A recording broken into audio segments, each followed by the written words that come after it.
di rumah? Pasti luar biasa dan tetap sehat ya anak-anak. Semua itu karena pertolongan Tuhan di dalam hidup kita. Jangan jemu-jemu untuk belajar jarak jauh. Anak-anak, sebelum kita memulai pelajaran hari ini, terlebih dahulu kita berdoa. Mari kita berdoa, satukan kedua tangan dan satukan hati kita. Tuhan Yesus, kami mengucap syukur dan berterima kasih buat hari ini. Kami akan memulai pelajaran kami, Tuhan. Berikanlah kami kecerdasan memahami setiap pelajaran yang guru kami beri. Terima kasih Tuhan Yesus. Kami sambut kebenaran firman-Mu melalui pelajaran ini. Haleluya. Amin. Anak-anak, kita sekarang memasukin pelajaran bab 7. Tentang apa itu pengorbanan Yesus yang terdapat di halaman 47.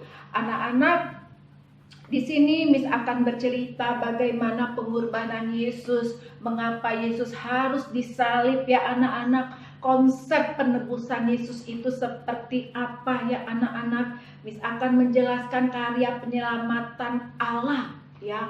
Karya penyelamatan Allah untuk siapa? Untuk kita semua yang ada di muka bumi ini. Ya anak-anak ya, Miss akan menjelaskan anak-anak karena anak manusia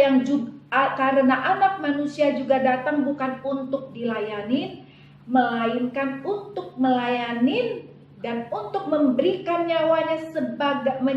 nyawanya menjadi tebusan bagi banyak orang. Terdapat di Markus 10 ayat 45. Anak-anak, pengorbanan Yesus yang begitu luar biasa. Yesus melayani kita. Mengapa Yesus melayani kita, anak-anak? Untuk menebus dosa kita.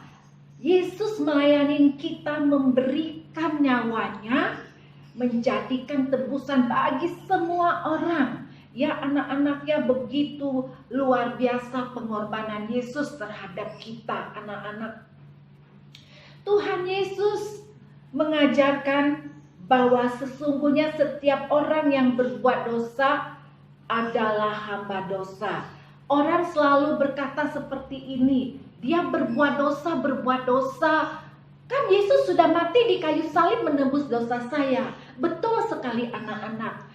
Karena mereka tahu Yesus mati di kayu salib menebus dosa, terkadang manusia itu lupa, selalu berbuat dosa dan mereka berpikir kan Yesus mati di kayu salib menebus dosa. Tetapi Yesus mengajarkan hal seperti ini, dosa kita sudah dihapuskan melalui pengorbanan penebusan nyawanya mati di kayu salib anak-anak untuk mengampuni dosa kita. Dan dosa itu jangan kita lakukan berulang-ulang, karena kematian Yesus hanya satu kali untuk menebus dosa kita, tidak berulang kali anak-anak. Tetapi anak-anak, pemahaman seringkali kurang dimengerti. Yesus mati di kayu salib untuk menebus dosa kita ya anak-anak, melayani kita agar kita tidak berbuat dosa lagi. Kalau kita sudah tahu Yesus mengampuni dosa-dosa perbuatan kita, untuk itu kita memohon ampun segala dosa-dosa kita, tetapi tidak mengulang-ulang lagi perbuatan dosa kita. Nah anak-anak, sebelum Miss Ati melanjutkan pelajaran ini, anak-anak kita mau lihat dulu film tentang kematian Tuhan Yesus. Mari silakan anak-anak simak dari awal dan akhirnya bagaimana pengorbanan dan siksaan yang dia terima ya anak-anak. Silakan menonton film.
Pilatus perintahkan agar tanda ini bisa dilihat oleh semua orang.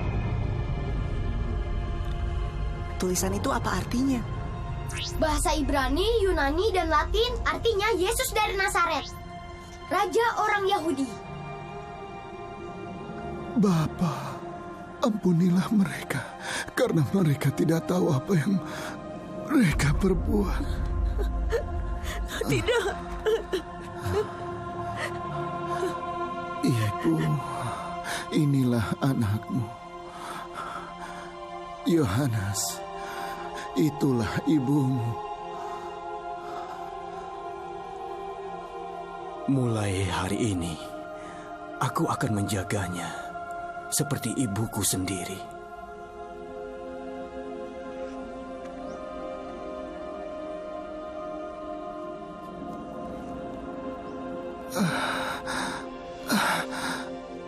Aku haus. Beri dia air. Aku punya anggur asam.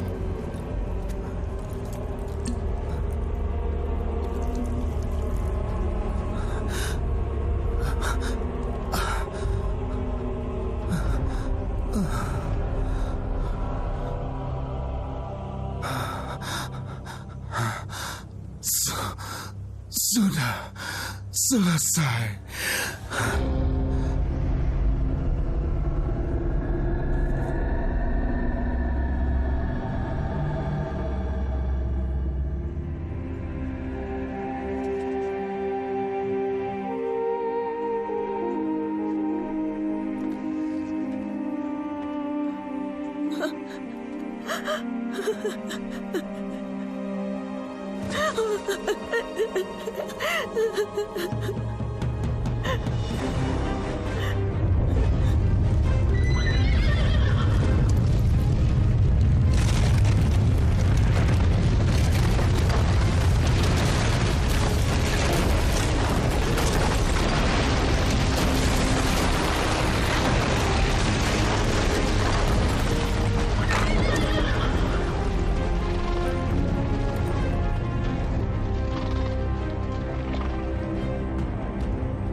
Orang ini memang sungguh anak Allah.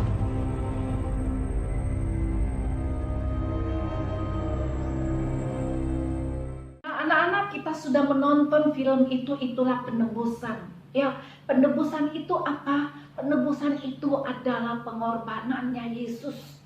Ya, penebusan, harga penebusan adalah kematian Yesus di kayu salib yang mengorbankan nyawanya. Itulah penebusannya. Akan siapa? Untuk siapa? Untuk kita. Betapa penyiksaan yang luar biasa. Kalau kita sudah menyaksikan film tadi, luar biasa. Begitu banyak siksaan, cambukan, hinaan, makian yang Yesus terima. Itulah pengorbanan Yesus yang mati di kayu salib untuk kita, ya anak-anak. Di dalam Efesus 1 ayat 10 mengatakan bahwa penebusan oleh Kristus adalah penebusan oleh darahnya. Darah Kristus adalah tebusannya. Kita melihat cambukan-cambukan di film tadi, kita melihat darah Yesus yang bercucuran seperti keringat, ya anak-anak. Begitu banyak pengorbanan yang Yesus sudah lakukan, pengorbanannya untuk kita, demi kita yang berdosa ini, agar kita memahami, agar kita diampuni dosa-dosa kita, anak-anak. Oleh siapa? Oleh Yesus yang mati di kayu salib, yang mengorbankan nyawanya. Ya, Roma 3 ayat 24. Dan oleh kasih karunia telah dibenarkan dengan cuma-cuma karena penebusan dalam kasih Yesus. Kasih karunia, kita tidak membeli, kita tidak membayar. Ya anak-anak, bukan dengan cara kita membayar, maksudnya memberi kolektan besar-besar. Orang kaya raya membangun gereja besar-besar, ya anak-anak. Kalau kita menyumbangkan tidak masalah, kita memberi kolektan yang banyak, yang besar, itu bagus. Tetapi kita juga harus menyadari sikap, tingkah laku, perbuatan kita. Apakah kita ini rajin ibadah tetapi selalu melakukan dosa-dosa terus? Anak-anak, Tuhan tidak inginkan itu. Ketika kita menyadari bahwa Yesus yang mati di kayu salib mengampuni dosa-dosa kita, kita pun harus melakukan kebenaran, tidak berbuat dosa lagi ya anak-anak ya. Nah, B, mengapa harus disalib anak-anak? Mengapa Yesus harus disalib? Karena zamannya dulu, kalau di buku ini anak-anak, salib itu lambang kehinaan ya anak-anak ya. Kalau zaman dahulu penyaliban bukan hanya untuk hukuman mati, tetapi merupakan hukuman biasa untuk mempermalukan penjahat di depan umum ya anak-anak ya. Salib itu menceritakan suatu siksaan. Yesus bukan orang jahat. Yesus tidak bersalah. Yesus tidak melakukan hal-hal yang jahat yang seperti dikatakan di buku ini ya anak-anak ya.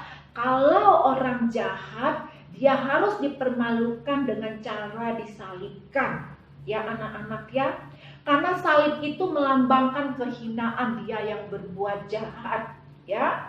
Tentara Roma waktu itu menjadikan salib itu sebagai hukuman mati.